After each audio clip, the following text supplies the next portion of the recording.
The house was gone. The truck was half empty. And somewhere behind him, the life he had spent 31 years building was being divided into boxes by a woman who had stopped looking at him sometime around the third deployment. Eugene Calloway sat in the cab of his pickup outside a Tim Hortons in Sudbury, Ontario, with a large double-double going cold in the cup holder and a yellow Labrador retriever asleep across the back seat. The dog's name was Sergeant. He had been a gift from Eugene's youngest son 4 years ago, back when the doctors first used the word adjustment and meant something much heavier than the word suggested. Sergeant had not left Eugene's side since the day he arrived. He did not leave it now. Eugene was 64 years old. He had served 22 years with the Canadian Forces, then another 8 as a contractor in the north, moving equipment and men through weather that had no interest in either. He had come home from all of it. He had survived all of it. What he had not survived, it turned out, was the quiet of a suburban house in Barrie, where nothing was required of him, and everything was expected. His wife's name had been Patricia. She had kept the house, the savings account he hadn't known she'd been building for 3 years, and the kitchen table where they'd eaten 15,000 meals together. She had not wanted the dog. He had not wanted the divorce. But some things don't ask what you want. The Tim Hortons was filling up with the morning crowd. A man in a high-vis vest held the door for an older woman with a walker. 2 teenagers argued quietly over a phone. Ordinary life, moving at its ordinary pace, entirely indifferent to Eugene Calloway, sitting in the parking lot, wondering where exactly he was supposed to go. He had a name on a piece of paper, his uncle's property. Leonard Calloway had died 4 years back, and because Leonard had never married and had no children of his own, the land had passed to Eugene by default. A surveyor's office in Haliburton had sent him a letter with a lot number and a legal description of the parcel. Eugene had put the letter in a drawer and not thought much about it since. Leonard had been a difficult man. The land had been the kind of place people went to disappear, not to start over. But starting over was exactly what he needed, and disappearing, just for a while, sounded like the second best thing he could imagine.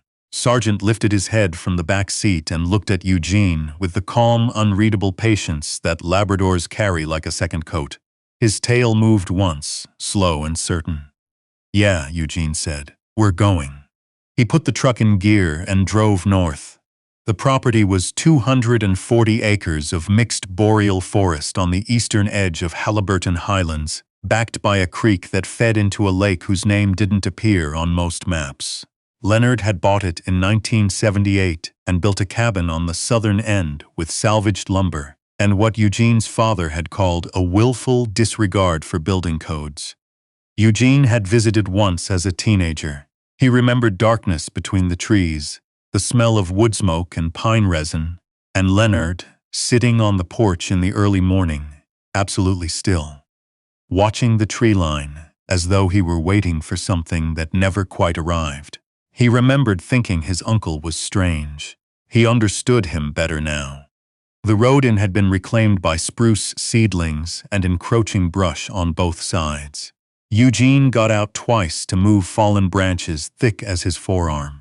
Sergeant bounded through the underbrush with his nose down and his tail a yellow flag above the ferns, absolutely certain that wherever they were going was wonderful. The cabin appeared through the trees like something surfacing from deep water. It was smaller than he remembered. The roof had shed a good section of its cedar shingles on the east side, and the boards around the door frame had gone gray and soft with moisture and time. The front porch railing had given way entirely on the left, and the steps had a sag to them that suggested they would need to be replaced before the first hard frost. One of the front windows was cracked but not broken, held together by decades of undisturbed cold. Eugene stood in the clearing for a long moment, looking at it. Sergeant sat beside him, also looking at it. "Your opinion?" Eugene said. The dog glanced up at him, then back at the cabin. It took his shoulder against the door frame and a full push to get it open. The hinges groaned like something in pain. Inside, the air was still and cold and carried the particular smell of a place that had been breathing its own air for a long time. Dust lay over everything in an even coat. The cast-iron wood stove in the corner was intact. The table Leonard had built from a single slab of white pine was still there, warped slightly but standing. A hurricane lantern sat on the windowsill above the kitchen basin, half full of old oil. It was not good. It was not warm. But it was standing. And for the first time in 3 months, Eugene was somewhere that was entirely his own. He spent the first afternoon carrying out the worst of what the years had left behind. A collapsed shelf, a mattress that had lost its argument with moisture, a bag of flour that was now a solid block of something that had once been flour. Sargent helped by carrying sticks in from outside and depositing them near the door, which was not useful but was consistent.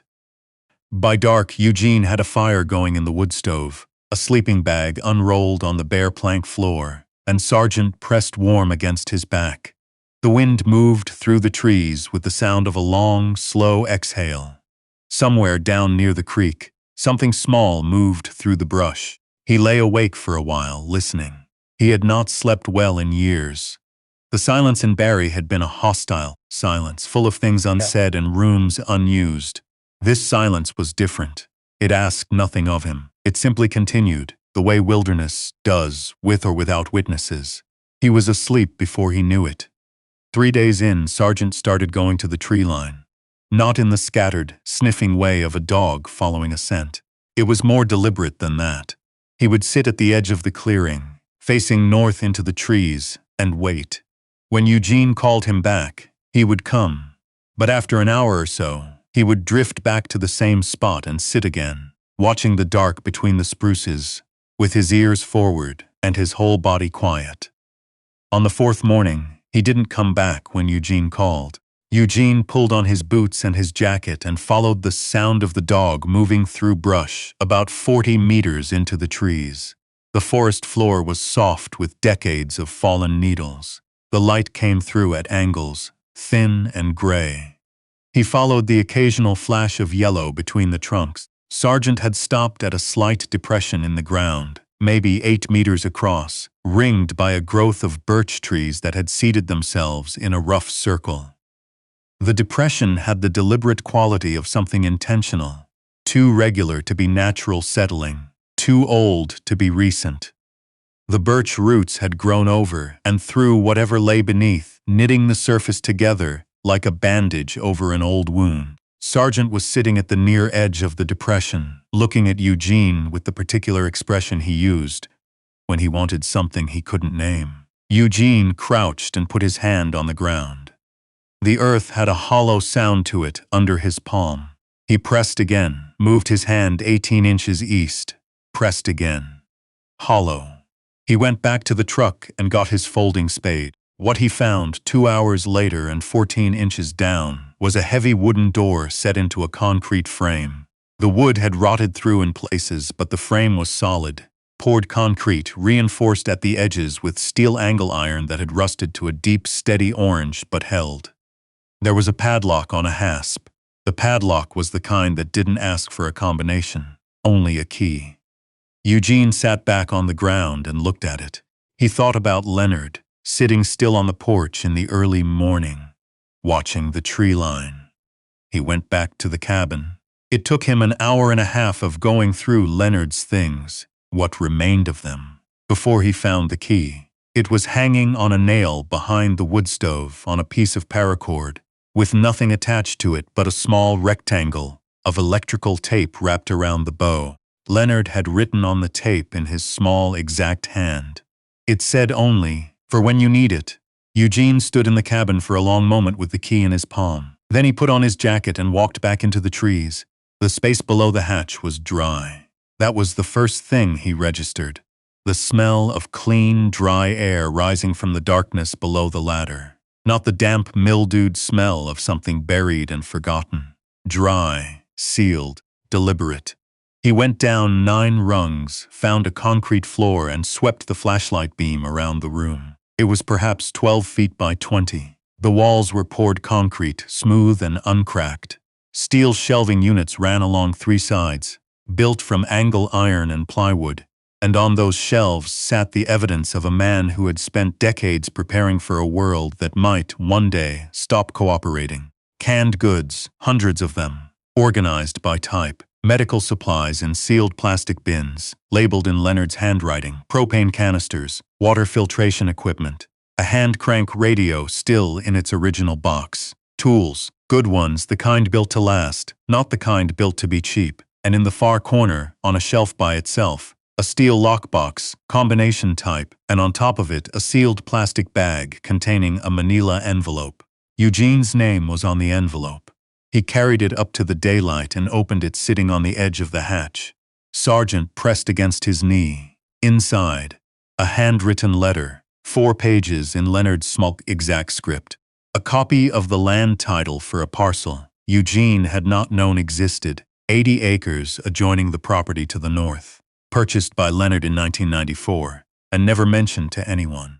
And a deed of transfer, signed and notarized, transferring that parcel to Eugene Harold Calloway, dated 11 months before Leonard died. Eugene read the letter twice. Leonard had known.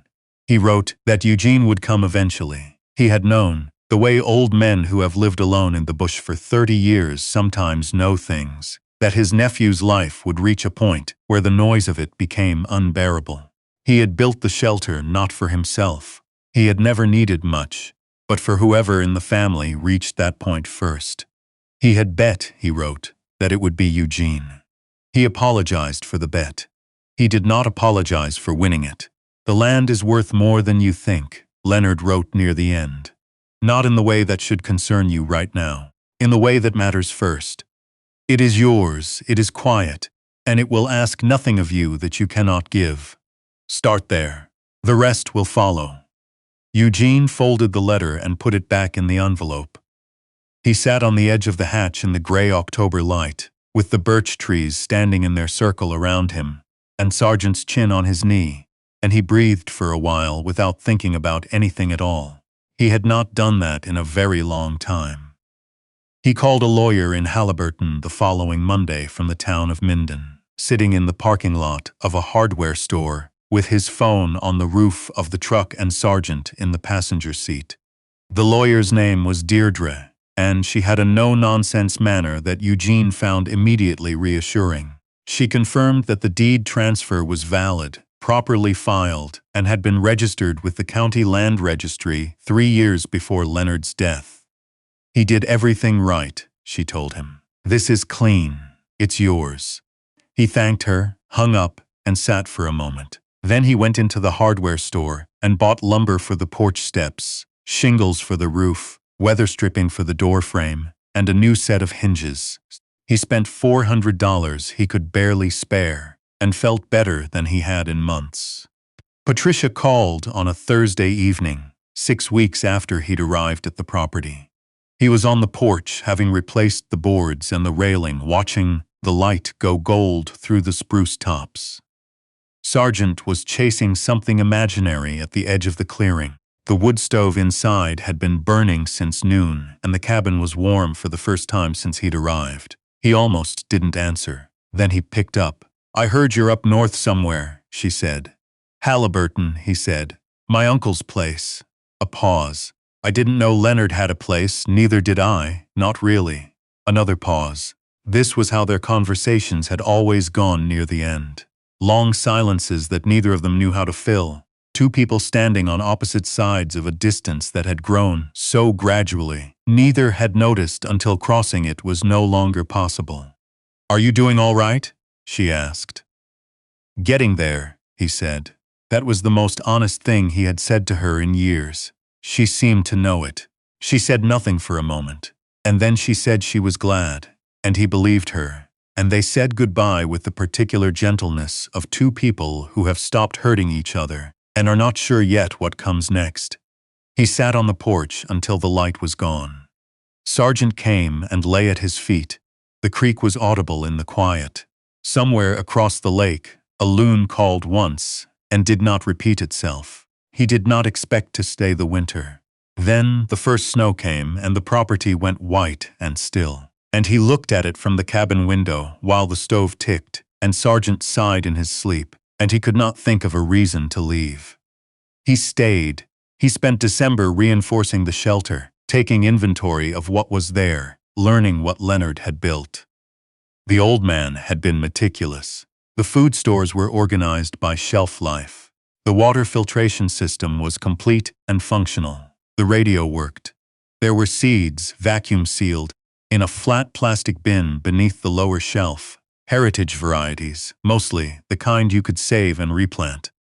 There was a hand-drawn map of the property, both parcels, with water sources and topography marked in pencil and ink. Leonard had drawn it himself. He had known the land the way some people know a face. Every line, every expression, every place where the surface gave way to something deeper. Eugene learned it slowly, one day at a time, walking the property with Sargent, while the cold settled in and the lake froze from the edges inward. He learned where the creek ran shallow enough to cross. He learned where the deer moved at dawn along the north slope. He learned that the 80 acres to the north contained an old logging road that connected to the main township road 3 kilometers west, which meant the property had access nobody had used in 30 years. He began to understand why Leonard had bought it. In February, his daughter called him from Halifax. Her name was Joanna, and she was 32 and taught high school English, and had her mother's talent for cutting directly to the center of things. "Dad," she said, "I want to come see it. It's not much to look at in winter." "I want to come see you," she said without missing a beat. He told her to wait until March when the road in was passable again. She said she would. She arrived on a Thursday in the 3rd week of March with her husband, a quiet man named David, who worked in marine engineering and had the easy physicality of someone who spent time outdoors.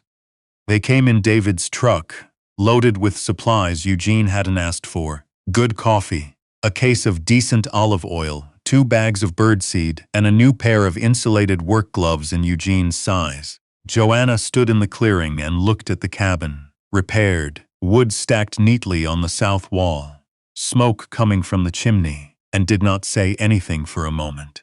Then she turned to her father and said, "You look different." "Different how?" She studied him. "Less like you're waiting for something bad to happen." He didn't know what to say to that. So he showed them the property instead. He showed them the shelter, the stores, the letter from Leonard. He showed them the 80 acres, walking the North Ridge with Sargent out front, and the afternoon light low and clear through the bare maples. He showed them where the creek widened into a small, still pool that would be good for fish in summer. He showed them the old logging road. David walked it quietly, asking careful questions about drainage and access grade. Joanna walked beside her father and said very little, which was how she processed things. At the far end of the ridge, she stopped and looked out over the valley below, the lake still white, the village of Haliburton a gray smudge on the horizon. "What are you going to do with the north parcel?" she asked. "I don't know yet," he said. "Leonard said it was worth more than I thought. I think he meant the timber, but I haven't had it assessed." "David might have thoughts about the road," she said. "In terms of access, if you ever wanted to do something with the land properly. Maybe in spring," Eugene said. "Maybe in spring," she agreed. They ate dinner that night at the repaired table. Venison stew that Eugene had made from a buck he'd taken in November. Bread from a recipe he'd found written in pencil in the back of Leonard's old copy of Joy of Cooking. The cabin was warm and loud with conversation for the first time since Eugene had arrived. Sargent lay under the table with his head on David's feet, which David bore with complete equanimity. After dinner, Joanna did the dishes while David and Eugene sat on the porch in the cold with their hands wrapped around mugs of coffee. "She was worried about you," David said, not unkindly. "I know," Eugene said. "She's not anymore." Eugene looked out at the tree line. The stars were sharp and very close in the cold air. In the morning there would be a frost, the last hard one before spring came properly, and the creek would run fast and brown with snowmelt, and the birches would begin to bud at their tips. "I'm not either," he said. They left Sunday afternoon. Joanna held him for a long time at the truck and didn't say anything, which was also how she said the important things. He watched the truck's taillights disappear down the road and then turned back to the property. Sargent was already at the edge of the clearing, looking toward the trees, tail moving slow and steady. "I know," Eugene said. "Me too." He had not come here expecting to find anything. He had come because there was nowhere else to go. He had come with a dog and a sleeping bag and a name on a piece of paper, and what he had found instead was a shelter built by a man who had believed, without evidence, that someone would eventually need it. A piece of land that had been waiting for someone willing to learn it. A quiet that did not demand anything except that he show up each morning and begin. He went back inside. He put another log in the stove. He sat at Leonard's white pine table with his coffee and his uncle's handwritten map and began for the first time in a long time to make plans. Sargent lay down by the door, watching the window. Outside, the light was changing. That long particular shift that happens in the Canadian North when winter finally begins, slowly, to let go. The snow in the clearing was soft at its surface. The creek was audible again beneath its ice. Spring was coming. Eugene Calloway was still here, and for the first time in longer than he could name. That felt like exactly enough.